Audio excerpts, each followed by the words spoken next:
So, how did your market change after Airbnb started?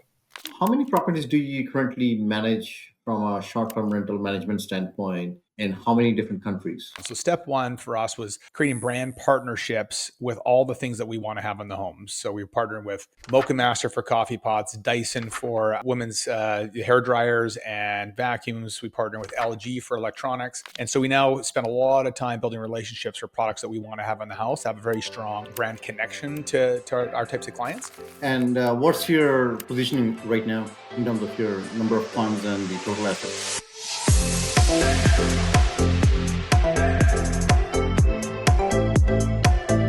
Hello and welcome to another episode of Bigger Life Podcast. Today we have another awesome guest, Stephen, out of San Diego, California. Stephen is the owner of Luxus Global, and they are into short-term rentals way before the Airbnb days, right? So we'll talk a lot about that. They are into development, into building multi-billion dollar developments, as well as short-term rental management, where they bring nuance to the short-term rental management side of things. Hey, welcome, Stephen. How are you doing today? Doing very well. Thanks for having me on the show. It's great to meet you and your daughter, Yeah, KK. thank you. And I'm also joined with KK. So, KK, how are you? Good, how are you? I'm doing just fine. Stephen, you started this company 2007, even before Airbnb. Let's talk about that. Sure. Yeah, absolutely. So yeah, it's been a while now. It's we were kind of an early adopter in our industry, and our industry wasn't actually short-term rentals at the time. We kind of created a private equity club model on luxury real estate, luxury vacation real estate. So the story goes like this: my wife and I were pregnant with our first. My son is 18 now, so it's easy always to know the age of the company. Just look how old my son is. And our travels were changing. We knew that as we were starting to have children in our lives, our travels are going to evolve and be different. And we love traveling. That was something that was important to us while we were dating and during our engagement. So we thought, what would we want in a travel experience? We were in two totally different careers. My wife was a journalist. I was actually in the retail grocery business, so not even connected to real estate. And we said, well, geez, the perfect thing for us would be larger homes. So we have kitchens and multiple bedrooms for the kids, set up to a hotel quality standard because we love the consistency and certainty that comes with a hotel. But we also want to have equity. We would love to be an owner in that, not just renting verbos, VRBOs back in the day since Airbnb didn't exist. And if you look at the options, from a hotel perspective, it gave you the certainty but not the size requirements. Verbo gave you the size but not the certainty. And buying a home gave you, the certainty but only one spot. And we wanted we wanted to travel lots of different places. So we thought, wouldn't it be cool if we had a fund and we owned like 30 properties and we had some beach destinations and golf and exotic and city destinations. And then we could do whatever we wanted, set the homes up the way we wanted, enjoy the experience the way that we think it would be a fit. Well, in order to do that, we needed about $30 to $40 million, and we didn't have any money. So we thought, what if we started a company, syndicated this out, and maybe we could get the ball rolling. And we never anticipated where it would go, but we started sharing our story and our problem with our friends and family, and realized that our story was consistent with other people's challenges. They wanted the similar thing, and we were able to raise $3.5 million from 18 friends and family. And we bought three properties: condo in Maui, a home in Scottsdale, Arizona, and a ski summer property in Western Canada. And that was the kickoff to Luxus. And Luxus, just is the Latin word for luxury. So we did a big name search back in '06, and there were lots of different options. And we landed on this word. So that's why the Luxus Group stands for luxury, or Luxus Vacation Properties. You get the picture. That was the intention. So anyhow, we didn't realize though how quickly it would snowball. That was the really exciting part. And it was during the Great Recession. So real estate was on sale. We had lots of interested people to buy into our equity club. And we raised close to $100 million and bought 50 properties over the course of about 8 years. And that was kind of the iteration one of Luxus. I'll share as we go along how that iteration's changed and how the journey's evolved. But that was the kickoff to Luxus, and we served 20,000 vacations for our partners during that time. We had lots of full team concierge, asset managers. It grew from coffee shop meetings to full office. So we're really proud of where that journey took us and where it's taking us now. Awesome. So, this is inspiring. So, you started with no money, then you Correct. raised 3 million, and then you Yeah. raised another 100 million, and you are doing kind of like a timeshare concept that Marriott's and Hilton's they do with bigger properties, but you're doing this thing with single family homes spread across multiple locations. Yeah, the difference of us versus a timeshare, for example, is because that's where a lot of people would look at like the parallel. Timeshares had some good attributes. The biggest problem with timeshares is there was devaluation. You don't really own the bricks and mortar. So the structure we created was just a limited partnership. Everyone's a direct owner in the real estate and the real property. So think of like an equity fund meets a hotel meets a timeshare, kind of all blended together. So people had real equity and didn't have to worry about buying a timeshare for 100 grand and it being worth $30,000 right after. So it's kind of an evolution of the industry. And there were lots of players at the time, maybe like 50 or so in North America. But when the Great Recession happened, they all kind of got wound up because they were not financially disciplined. They had a high degree of leverage and burning through capital. And our more disciplined model and structured model allowed us to survive that and to thrive. And we ultimately became the largest in North America at that time, back in 2013 to 15 for that equity based group. So again, milestone we're proud of. It wasn't a huge industry, so make it sound bigger than it is. But it's we merged several other successful philosophies around real estate and travel and to our own version, and we had a good run.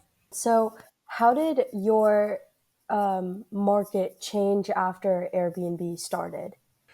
Really, really great question. Very smart. So Airbnb created a number of challenges and now opportunities.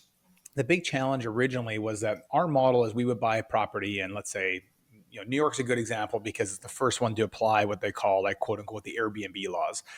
And so at the time, you could buy a property and you could use it to your will. And we were not renting them because it was only for specific exclusive use of the people who invested in the group.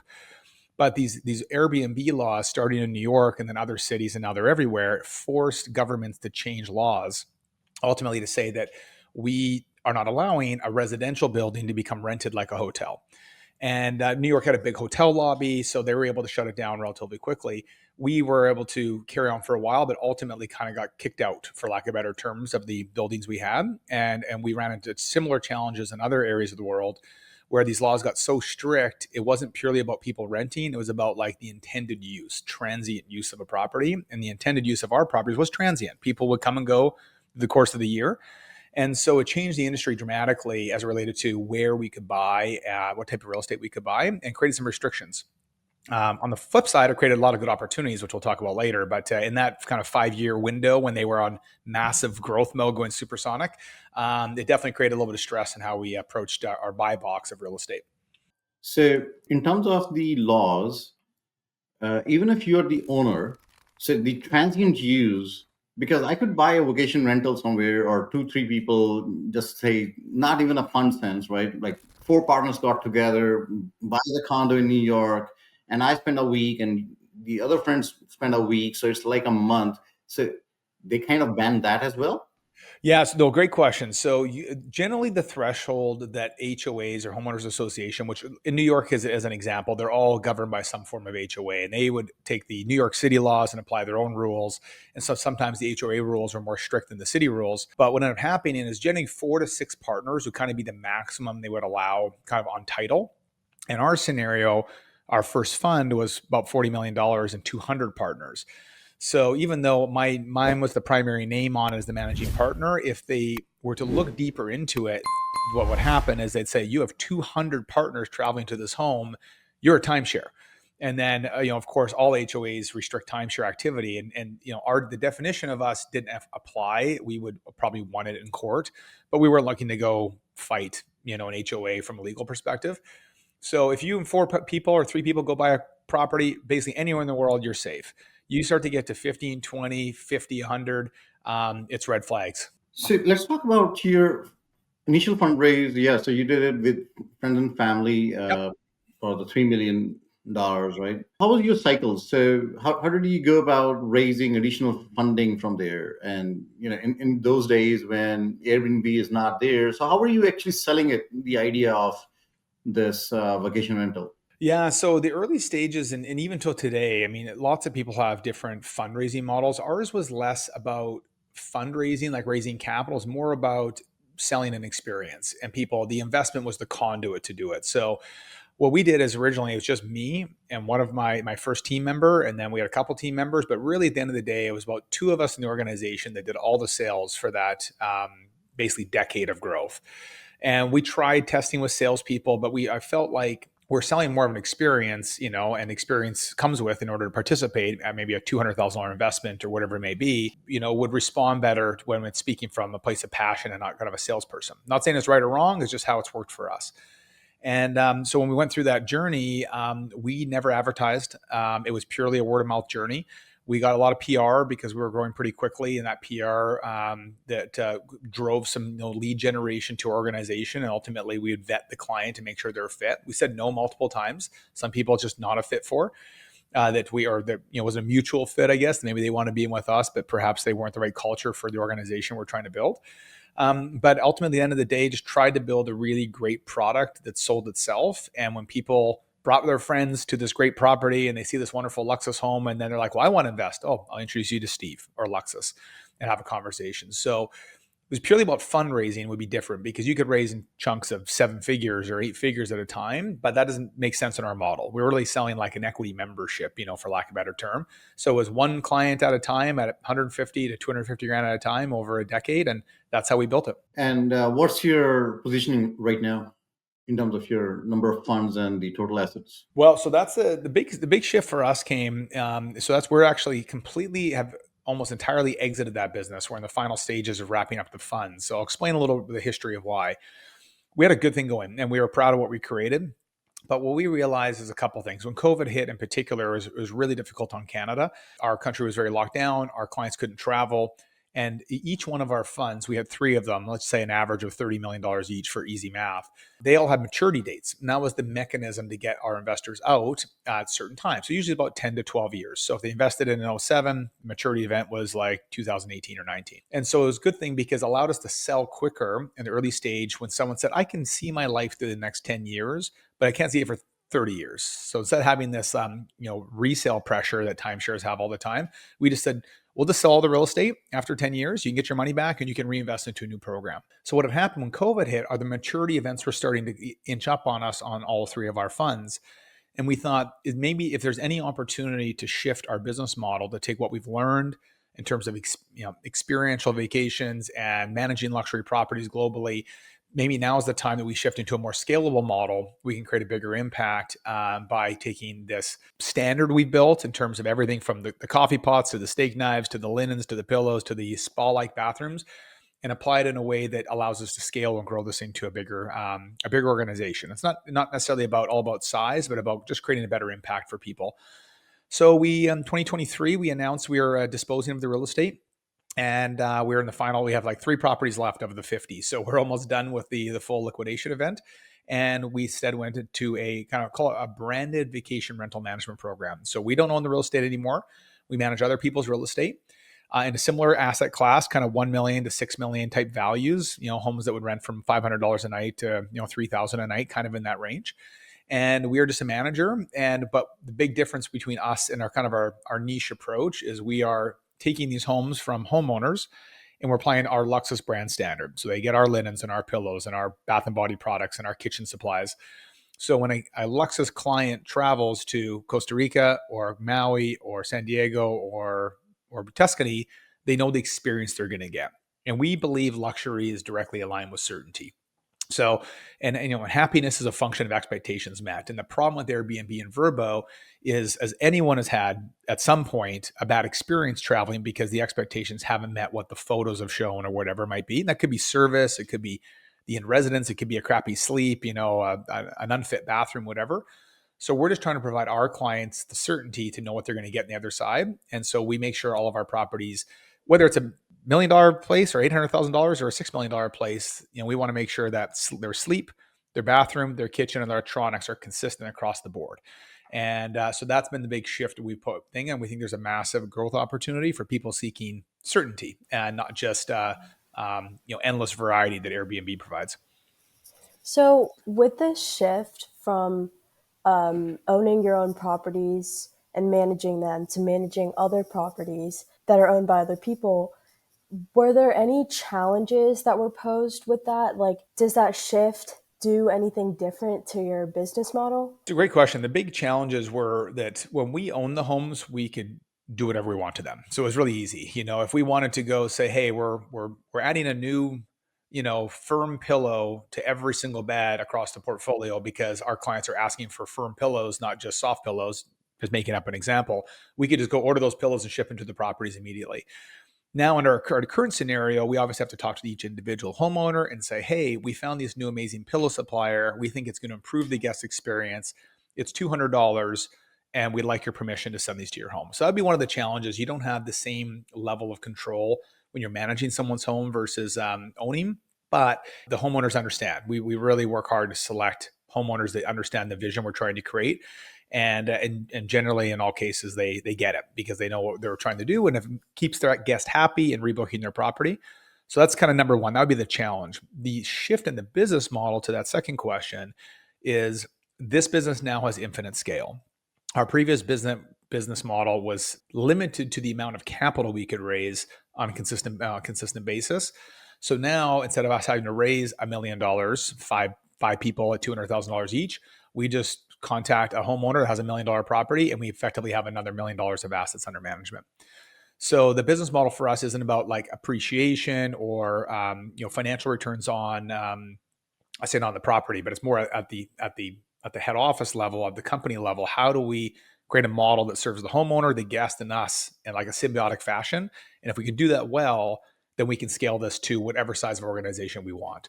So building the foundation for that scalability is tricky and very expensive and hard to do in our industry, but we have a really good foundation now. We spent millions of dollars, to be honest, just on before we even went to market with the product. And not a lot of people can do that. We were blessed to be able to, but we went really deep to make sure we're providing a great service and experience. And now homeowners can come on board, and the proof can be delivered on a consistent basis. For a homeowner who's looking to collaborate with your company, on an average, let's say a typical 4-bedroom, 5-bedroom property, right? Yeah, three to five bedrooms is pretty the Three to average. five Yeah, bedrooms, yeah. So how much does it cost? There's two kind of costs, right? So you got cost for the, I call it fixtures and furnitures. Where furniture is yeah. FF&E, you bet. yeah, and then you got all these linens and disposables, the other disposables, right? The crockery and whatever. Sure. So, so how do you break down the cost for a homeowner to say, okay, this is what's going to cost you to set this property up?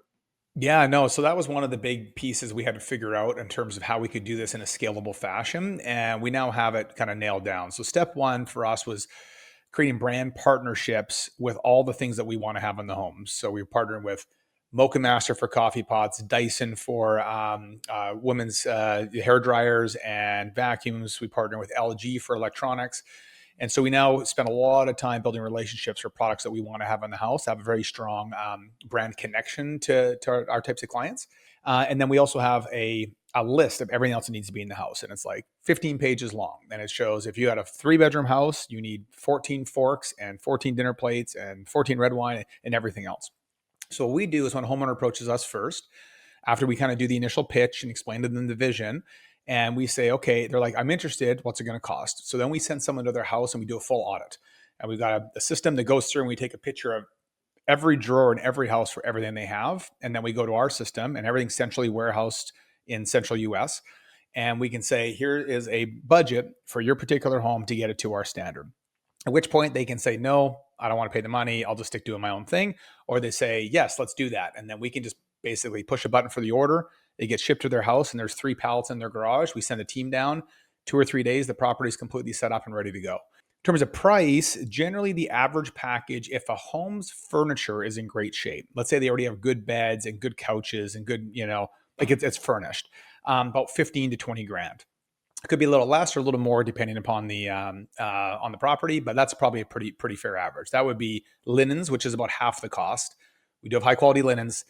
You can't go to a luxury hotel and not have a great night's sleep. So people are expecting that. So the linens are a big chunk of it, and the rest of it are but odds and ends. And if someone wants us to set up the whole thing, we just set up 3 places in like Park City, for example. Soup to nuts just went the whole thing. And it's really a budget based what the homeowner wants. One homeowner wanted to keep a little more lean, and I think we were all in for $45,000.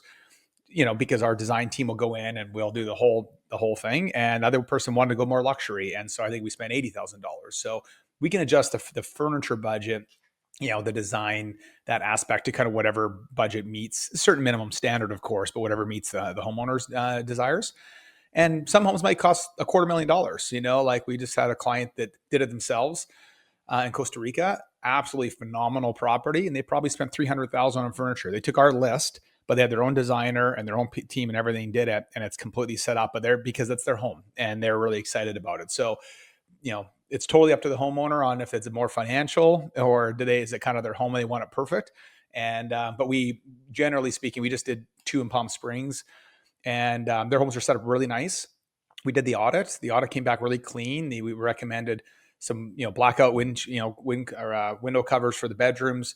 A few things that are missing, and then the linen package and our brand standard. And I think it was one property was 13 grand and one was 18 grand. And we had it turned around and set up within weeks. And now it's making money. In terms of the ROI, even Yep. before we go to ROI, let's talk about selling. So, where are you selling your nights? Are you selling on Airbnb or just on your website? So, how does that model work for you?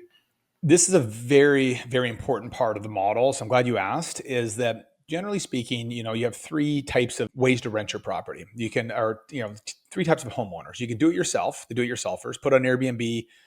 You manage the property. You take the phone calls on a Saturday when the dishwasher breaks, whatever, and you collect all the money and don't pay a property management company. Then you can bypass that and save the 25% commission, generally is what we charge as an average, depending upon the home type. It could be 20 to 30%, depends.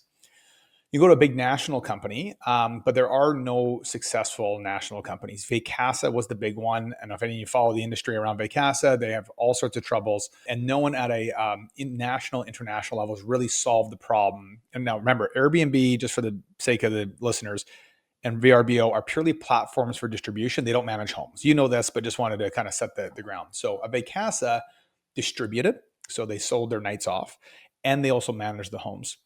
So you're left with a third option. You can go to a local, there's kind of third option A and third option B is a local property management company like atlantarentals.com, or whatever it might be. And they take care of all the management, and then they'll use the platforms, Airbnb and Vrbo, to rent the homes and probably have a direct booking engine. Or you can have a boutique version like us that's national and international, the same concept. We will use Airbnb and Vrbo as the primary platform. And I have something I want to share on this. Is really important for those in the short-term rental space. And we have our own platform for renting. So we think about it through the lens of a hotel. Hotels use companies like Expedia and aggregators to go rent their nights out, but they also obviously have a massive direct booking channel through high loyalty from their previous guests. So one thing in our industry is there's not a lot of is loyalty to companies at a kind of a national scale. So we're aiming to change that.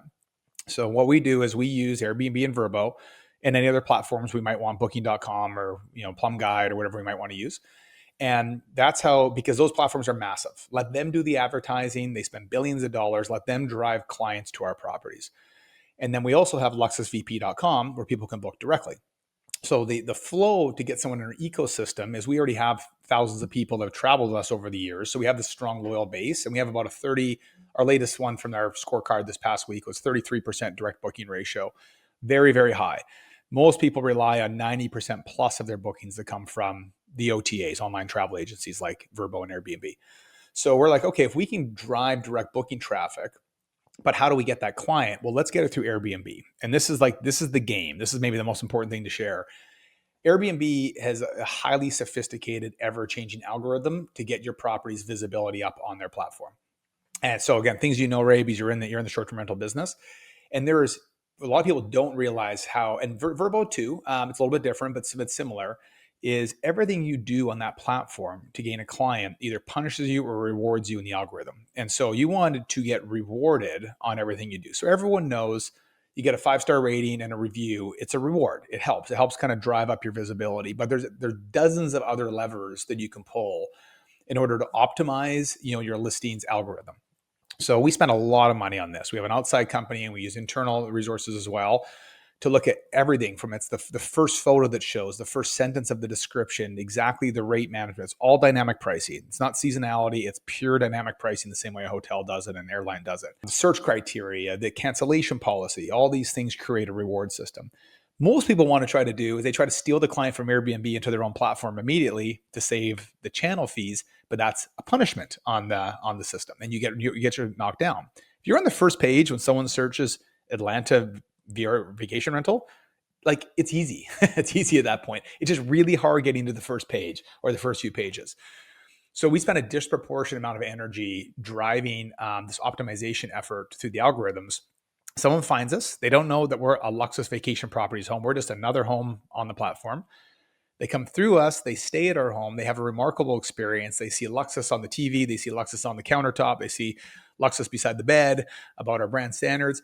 And they're like, and then they scan the QR code, and then they're like, this company's got properties everywhere. Let's go to Luxus for the next vacation. And then they get into our ecosystem. We continue to have this driving people into our loyalty program and our platform to make direct bookings.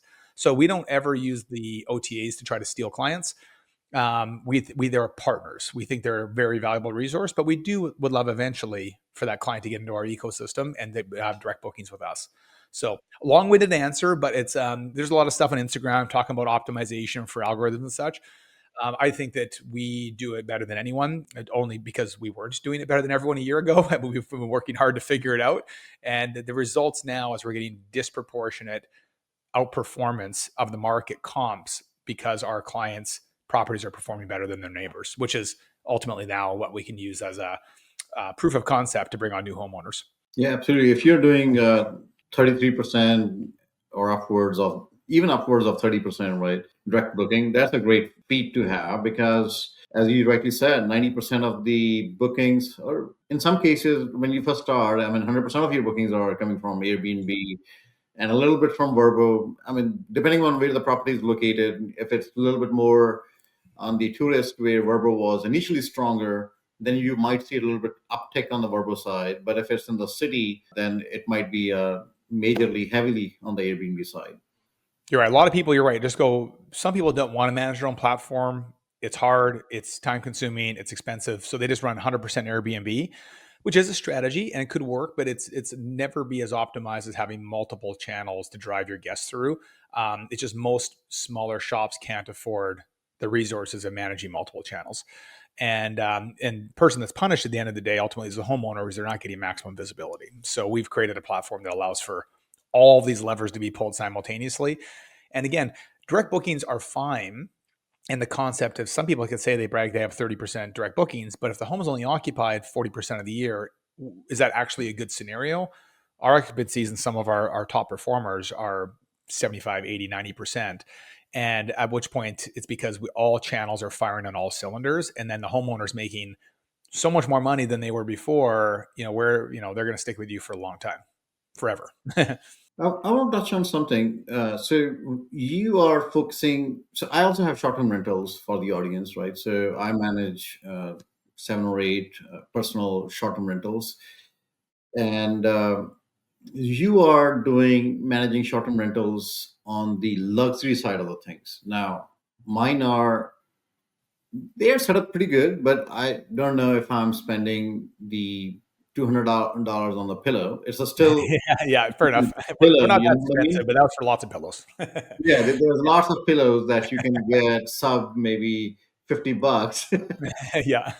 instead of spending $200 on the pillow. So, question that I have is, did you have any kind of data that tells you to say previous to the Lux brand that you're or the luxury side of the things that you're doing, property A was making X, but now it's making Y?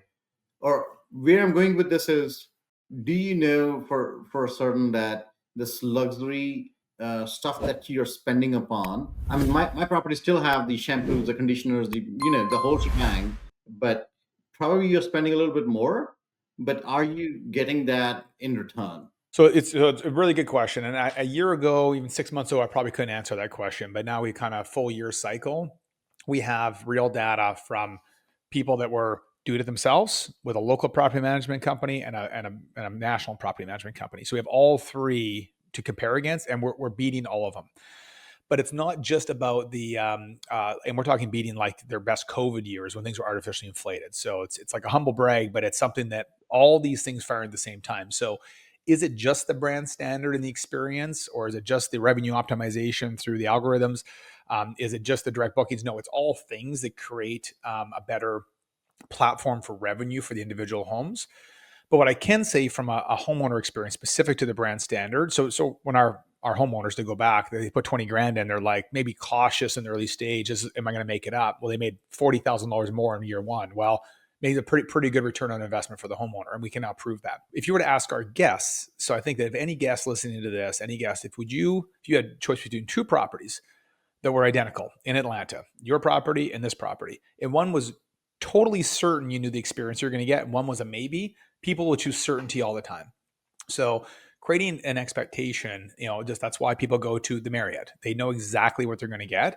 This takes a long time, though. This is not something that happens overnight. This is doing this for years. And we found through our data, this is doing this 20,000 vacations for 18 years. There's 4 pillars within the home that create the maximum joy or the maximum dissatisfaction. So the 4 pillars are this: a great night's sleep. When you book a vacation, nothing's worse than having a crappy sleep. It's noisy outside. The light comes in because the shades aren't very good. The linens are pilled. The pillows suck. People hate a bad night's sleep. So we do everything from blackout shades to the linens, pillows, a sound machine, if it happens to be in a noisy destination, to help, put white noise. These are not big investments. It's not even like luxury so much. It's just the idea of creating a great night's sleep. So that's number 1. Number 2 is the bathroom setup. I think generally speaking, people now do a pretty good job with their bathroom setup. It used to be, well, it still happens. Like you show up and there's one roll of toilet paper and there's nothing else in the house, and you got to go shopping the next day to get toilet paper. Like that annoys people, and that still does happen. But bath body products, but we do amazing towels, robes, salon grade hair dryers. These are things, particularly for women, that value deeply. If they have to, when they can go to a bathroom and know that it's set up like a 4 Seasons bathroom. This does not cost the homeowner much more money. It's maybe hundreds of dollars in the outset and a little more operationally. They don't have to pack half a suitcase of grooming tools and a robe and their specific shampoo. It's like one more thing that's really important to them. So number 2 would be bathroom setup. Number 3 is kitchen. For men and women equally, depends on who cooks in the family. Nothing annoys people more showing up to a house and you buy all your groceries to make a good meal and you don't have enough wine glasses. You have someone drinking wine out of a coffee mug, or you have serrated, crappy, cutting knives. Like these are little touch points in there that we've identified over the years as being a high point of frustration. You can't make a really good cup of coffee. You don't have coffee in the house. So these are the things that we do in the kitchen. And the final piece, the pillar number 4, is electronics. As you know, through Airbnb, Vrbo, every electronic setup is different. And so sometimes, if you just want to watch your favorite sports game and you cannot figure out the TV on a Saturday afternoon, it pisses you off. It makes you very, very frustrated. So we're trying to have consistent electronic setup, and this is still in progress with LG Electronics on creating a standardized system across the entire portfolio. They know same remote control, same television, same channel setup, same movie selection, everything else. And as far as the comfort of the couch, the art on the walls, all that stuff is kind of like not a big deal, but those 4 pillars are the things that create the maximum guest experience.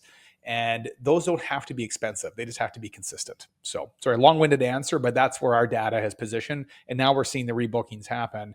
People are like, I want that same experience every time I travel with Luxus. Now I have another point to it. Not that I'm discounting it, but what you're really selling when you're selling Airbnb, and this is through years of experience and doing it, is you're selling pictures. Because a guest does not know anything about your property, about all the setup and your experience just yet, right? Correct. Only after they will arrive, they'll know that. But guest is also price conscious. So if a guest has to compare 2 properties, property A and property B, let's say property B is a luxe property, Yep. and you are $100 or $200 extra per night. I don't know how much you are on an average per night, but you are also 5-star guest favorite and all those, Airbnb tags. And then there's another property that is also 5-star guest favorite, top ranked and all that good stuff. But there's a difference in the pricing. So the reason I'm saying this is because they also have great reviews and you also got great reviews. So somebody's going to look at your pictures, their pictures are great, your pictures are great, right? Yeah. So how do you think about that? Or, what's your rationale behind that now? All great questions. I love talking to people in the short-term rental space because you know how the game played. So 100% right. When our listings showed up, let's just use our Hawaii property. There's 20 other properties look identical to it on Airbnb when you search this specific neighborhood, and they're all fabulous. The pictures all look amazing. So there's really two points that we have to be careful of. So number one is that our listing is optimized better than the neighbors, which is, as I mentioned before, something we do well. So if we show higher in the search rankings, then it's better. And then we don't, though, right now. Eventually, maybe we will as things grow, but we don't push pricing above market. So we look at it's not an average daily night or ADR game for us. It's a total revenue game for us. So if you see these two properties and the market dictates that property should be $1,000 a night because all the neighbors are $1,000 a night, we're going to charge $1,000 a night. And what ends up happening is the flywheel gets started, and it's very much a busy makes busy. So the more bookings you have, the more occupancy you can get, and that generates a total revenue. So our ADRs, as an example, for like our Kauai property, were the first 6 to 9 months lower than what they were the previous year's management company, but the total revenue was $80,000 more. Once you have it optimized in that system, the system starts picking it up. It drives traffic to it, and now we just got, for example, they've never got higher than $3,500 a night for Christmas in the last 4 years, and we got a $5,400 a night booking for 8 nights, and that's because of all the efforts and all the things you kind of plug along the way. But to your initial point, if we are more expensive out of the gate, we'll probably lose that client, that guest who's searching side by side because they're just comparing pictures to pictures. So it is a game about that. It's more of a game of occupancy. And then again, when you're optimized, you can start to push pricing because people see, let's say one more example, just to kind of put a bow on this. They see the two properties. They look amazing side by side. One has 15 weeks of bookings and one has 40 weeks of booking. They're going to pick the 40 weeks. So they're like, this property must be awesome because people want what they can't have. It's just a natural human tendency. And if everyone else has booked this home, it must be better than the neighbor's property. So then that's where we get more bookings. So it's just a game. It's a constant game of cycling to figure out. And then when they come to the home, to your point, they have a great experience. And ideally, they come into our ecosystem. They rebook through us for that property next year or somewhere else. No, so I'm not trying to grill you, but yeah. No, it's a great question. Yeah. I'd love to be able to push pricing. I think our homes are more valuable. I think we should be able to charge 10, 15% more, but we will lose the client, to your point, exactly illustrated on. Yeah, we also do the same things with the property that I manage. So I look at it from a total revenue standpoint. I actually started my own journey with Evolve. Then I moved from Evolve to, because I was not getting any bookings because they priced me so much higher. And then I shifted to red awning, and then same thing happened. So I practically lost about a year. And then I was like, and then COVID came and people are traveling. And I'm like, my property is not doing anything. Let me take control. And that's how I started learning short-term rentals and about ADRs and all that good stuff. And I'm like, okay, I don't care about ADR. All I care about is the total revenue. Even if you're booking at a lower price point, but your occupancy is going higher, as your occupancy is going higher, you have opportunity to increase your rates then. Correct. So it kind of has two levers, right? So pricing and occupancy. And as you kind of shift it up and slowly, just like that little, line that kind of goes up and down, but eventually you're kind of going up like a stock market. No, that's exactly the game. Anyone listening that's in the Airbnb space, that is the game. And it's not an overnight thing. So if you overprice yourself in the OTAs, you're going to lose business. And if you do win that business and the experience does not meet the expectations, you're not going to get the rebooking. So there's two things you have to be consistent on all the time. And fortunately for us in this industry, people are horribly inconsistent all the time. So it's kind of easy for us once they experience our homes. They're like, oh, I get it. This is like how experience should be. The kitchen set up better than my house for where I live. I had a good, the same sleep as I did at home, or maybe better. And then when you get the rebooking program going, that fills your direct booking channels, and you just continue to leverage the OTAs to drive new traffic. Yeah, this is the Four Seasons of single family homes, right? That's the idea. Again, we worked with Four Seasons. We mentioned earlier in the pre-call, like on Four Seasons and Marriott on our development side, and so we learned a lot working with those brands. They are super strict on how they allow what they allow in their properties. And, we might not be like super luxury type, but let's say we're JW Marriott level, premium hotel brand. It's guests see it. That's why they're so successful, those companies, because guests know what to expect. And in our industry, doesn't provide that. So we're trying to provide that. How many properties do you currently manage from a short-term rental management standpoint, in how many different countries? Yeah. So we just, as I mentioned earlier, we just started again. So about a year ago, we got our first, I think it's 12 to 15 properties kind of through call it our beta test phase for the first year. These were all people that knew us, trusted us, knew that it wouldn't be perfect out of the gate, and allowed us to fumble a little bit along the way as we kind of refined the systems. And we got through that first year like 2 months ago. And so now we have the data to show where we're landing. And so now we're in growth mode. So our goal is to add about 3 to 4 properties a month. We're at 22 or something right now. But we want to be, adding 50 a year basically going forward. And that's about a good pace for us in terms of the growth that works that our team can manage and handle from, the setup and the audits and everything else.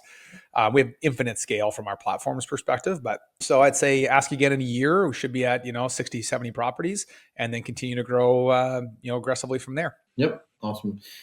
In terms of revenue, from the revenue for your company, not the overall revenue. So how much revenue are you bringing in? Well, so it's interesting because we obviously just started. So we just cracked $1 million was our first for portfolio revenue about, I don't know, 3 or 4 months ago. And so maybe push 1.5 to 2 this year, probably 5 million next year. And then it starts to grow pretty quickly at that point. Once you cross a certain level, then it kind of multiplying by itself.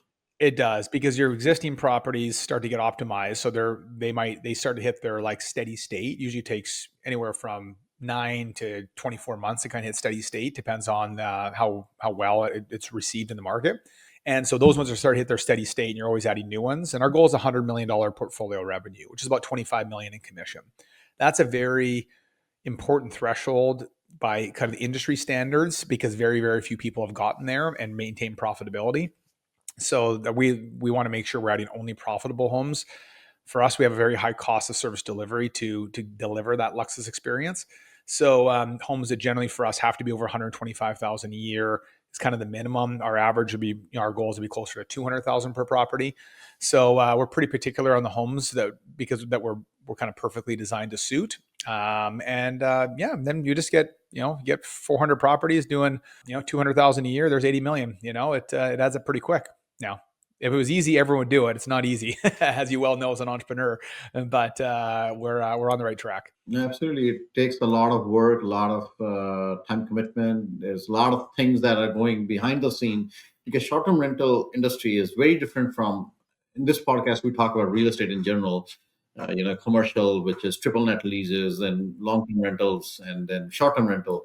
Now, with short-term rental, you just get as many bookings, as many tenants, right?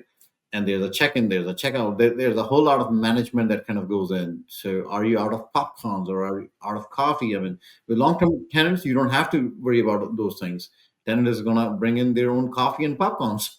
Over here, I mean, everything is on you. It's a hard business that way. And I don't know if you've ever heard of the Gartner hype cycle, but if you haven't, just Google it later, and KK, too. It's very interesting. So the Gartner, GARTNER hype cycle. Basically, it shows how industry evolves. And and it applies to, like, could have been like AI, VRBO, or Airbnb. Like, and usually what it triggers is a technology trigger that accelerates an industry substantially.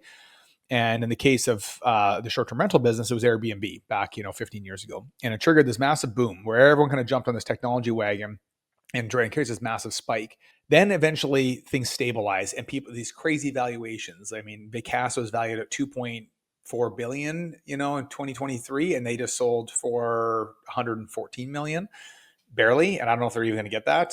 So there's this big crash. So we knew this was going to exist in our industry. We didn't want to start at the peak, what everyone else started.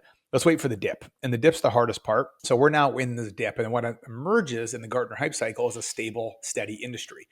So private equity was very interested from a startup perspective during the COVID days when all these booms were happening, but now they're all kind of fearful. But they're like, who's going to come out of the dip and provide consistent returns that makes private equity and institutional capital interested in the space? Because it's the only real estate asset class that hasn't been properly institutionalized. You do everything from student housing, industrial, multifamily, residential. It's all been there. So, but private equity is like, if short-term rentals can deliver above multifamily returns and have like predictable returns under a sophisticated management company, there'll be billions of dollars that will inject, but no one's quite cracked the nut. So we're trying to do that as a professional manager and show, hey, these markets can deliver a 7 or 10% cap rate, which is consistent with like hotels. And that's much better than multifamily at 3 or 4%. And we are the manager to do it. So this is kind of one of the problems we're trying to solve along the way, because it is a hard business. And everyone was super excited about it during COVID, and not many people are very excited about it right now. So the demand is still there. You just need smart people to figure the problem out. Yeah, I think short-term rental industry, even before Airbnb and just like you started it, and Verbo was there, even before those days, people were traveling. As long as people are going to travel for family, for vacations, or for work, or whatever reasons, there is going to be demand. Yep, And absolutely. as there is going to be demand, the channel might be different. So there was Verbo at one point of time, then Airbnb came. I don't know if Airbnb is always going to be there, or if there is going to be somebody else that will kind of come into the picture. But people are also tending to rebook as you are doing, because even the guests have kind of noticed there is fees and other stuff that kind of goes along when they book through those channels. So people Correct. have also kind of got smarter to say, hey, I'm gonna be coming next year, and can I book directly, right? Correct. And if Yes. you are consistently giving that brand experience, it's easier for them to remember, and it's easier for them to kind of book. They'll definitely book directly with you. Yes. No, you nailed it, my friend. That's the formula we're trying to crack. And if you can take that, what hotels have done for decades and decades and decades, and apply it to a short-term rental business, many have tried and failed. We're trying as well, and hope to not fail along the journey. We know that people are receiving it incredibly well. This comes down to getting to a certain size now, but undoubtedly and undeniably, guests want a certain experience. And the demand has not shifted. It just comes down to the players on the chessboard are changing right now, and we're just trying to emerge as one of the successful players to come out of this transition within the industry. We added a lot of value for homeowners who are listening to this, or the investors, for them to kind of work with your company in the sense of how they can get better bookings. Now let's add some value to some of the folks who are thinking, hey, if Stephen is doing this, I'm interested in doing this, I'm interested to become a property manager. How shall I become a property manager? Let's kind of pivot ourselves to that segment. So your thoughts on that? So somebody who's probably managing one or two of their own, and then they are thinking to become a property manager. What would be your thoughts for them? Yeah, so it's great. I think anyone that's in the space, obviously, I love the business. It's a tricky business. I would say the common mistakes made, and we've made them as well, is getting too geographically dispersed. And I would suggest do the best case scenario is you start in your backyard and you grow to a certain scale before you try new markets. Now, not everyone has the luxury of being in a vacation rental market, so you'd maybe pick the market closest to you geographically to grow in. So let's just say that I don't know, you live in rural Arizona. Well, you probably want to go to Scottsdale or Mesa or somewhere close, and ultimately to start your short-term rental business and grow the property management side. It's good operationally. It's easier to access cleaners and handyman and various things like that. And second, you want to create a presence, that people are like, oh, they have multiple properties in this area. And as a result of that, you can make money quicker.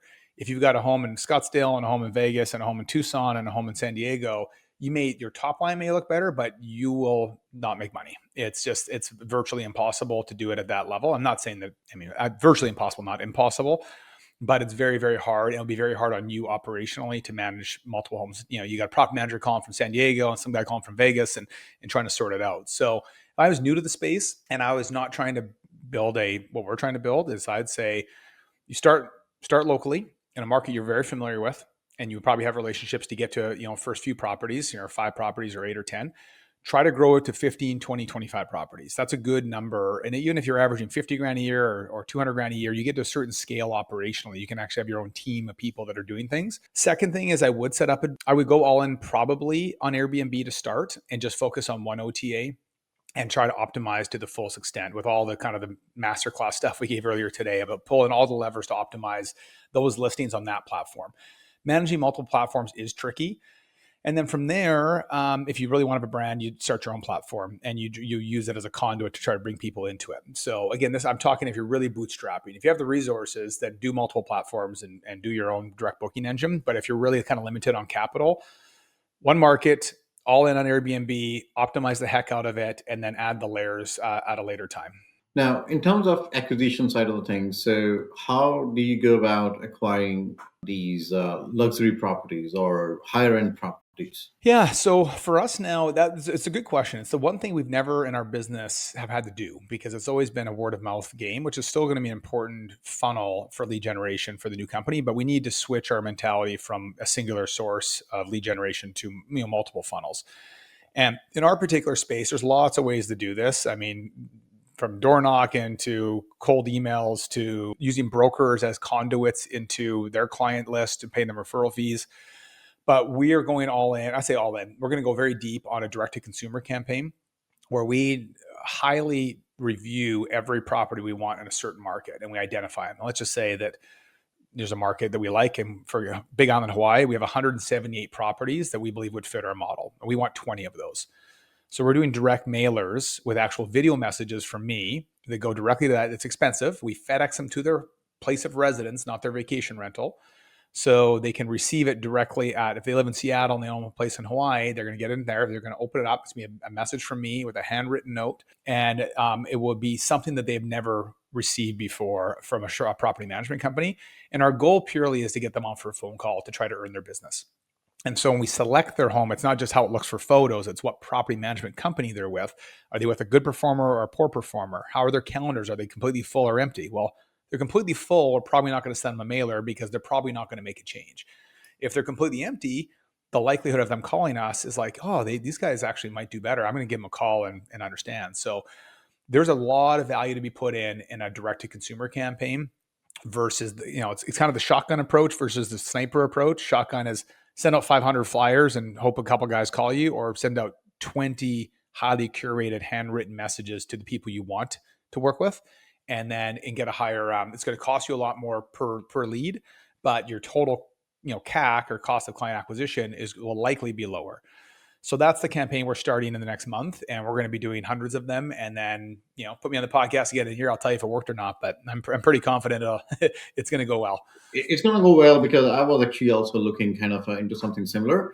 And what I kind of obstacle with, and probably you can answer it, is so you can go into, and I know the approach that you're taking, right? So look at the properties being managed by other property management companies that are not performing well, but the property itself is good. So as an operator into the space that you can turn it around and the owner can make much more revenue.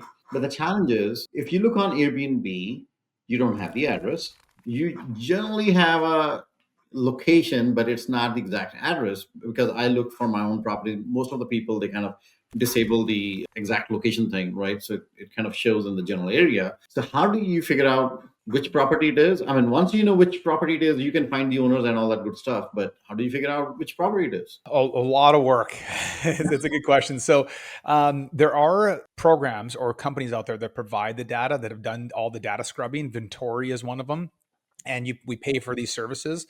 And their job is to they scrub out. So they because the public records are of all real estate is public and basically everywhere. So you can go and say, okay, well, the owner of this is so and so LLC, and then you can track the address. That now there's macro scrubbing programs that pull us out. In some cases, like in Hawaii, we actually just go. We have a realtor on our team, and they go through each individual public record to track down where that homeowner is through that public record system, so it gets to their direct home.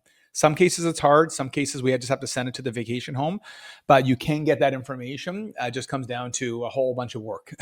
But all good things are hard. Yep, they are. Okay. Yeah.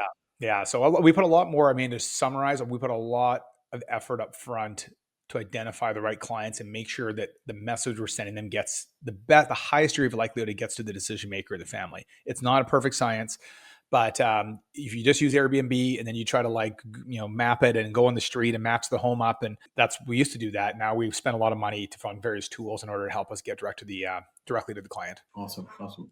Well, let's get into Quickfire round. How about that? Lighten it up. Yeah, sounds good. Let's do it. All right. Your favorite real estate app or tool? Favorite real estate app? Uh huh. Land Glide. It's It's a cool one. It's Land Glide. It's like $100 a year, and you can look at any piece of real estate in the U.S. and identify the owner. So really, really cool. You want to take the second one, Komakshi? Yeah.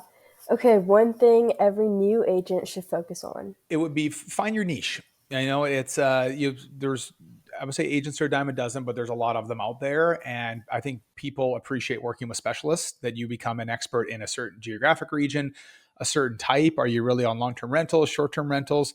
Doesn't mean you can't do other deals, but if you become an SME or subject matter expert in a certain real estate class that you can be branded as an expert in, you're more likely to stand out in a big sea of competition. All right, I'll take the next one. Dream city or location? Let me guess first before you say that. Hawaii? Well, I'm going to say San Diego now that we moved here, but we did live in Hawaii part time for the last 5 years, and it was pretty special.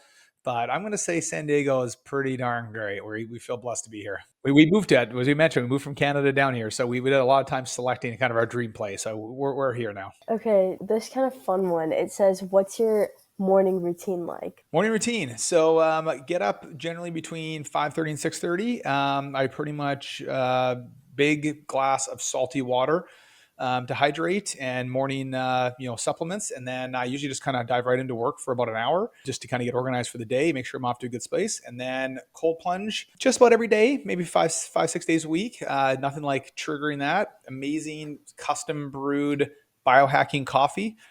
And then sip on that for the morning. And then once I see the kids off to school or whatever it might be, then it's back into work for the day. There we go. Optimizing health and mind early. That's what it's all around, to set yourself up for a good day. Yep. Awesome. Great. Last one. In one sentence, what does a bigger life mean to you? Yeah, no, it's a good one. It's I'm going to say a life filled with purpose from all things you touch, from all the circles, from purpose from my work, purpose from my family, purpose to my friends and community. Is a bigger life for me is when all those are optimized and really in balance with one another. And as you know, as an entrepreneur, it's hard to find balance when your certain things take over. But if I were to say where I aspire to be and work hard every day, it would be having purpose in all those various aspects of my life. Thank you, Stephen. This has been a very insightful and inspiring conversation. For those who want to connect with you and want to work with you, what is the best way for them to kind of reach out to you? Sure. Absolutely. Thank you. So I would say you can follow me on Instagram. I do not post very often, but it is a channel to DM me if you ever wanted to connect. So it's just Stephen Pataski, my name. But I don't do a lot of posts. So don't expect a lot of inspiration from that channel, but it is a way to connect. Otherwise, go to luxusvp.com, as in Luxus Vacation Properties. And there's, if you're a homeowner or you're a guest or curious about investments, sometimes we have them, sometimes we don't, just reach out. I'd love to say hi and see if there's an opportunity to connect. Well, thanks, Stephen. Thanks for joining today. And to our listeners, if you enjoyed today's show, please like and subscribe. And we'll see you next week with another episode. Thank you. Thanks, Ray. Thanks, KK. Thank you.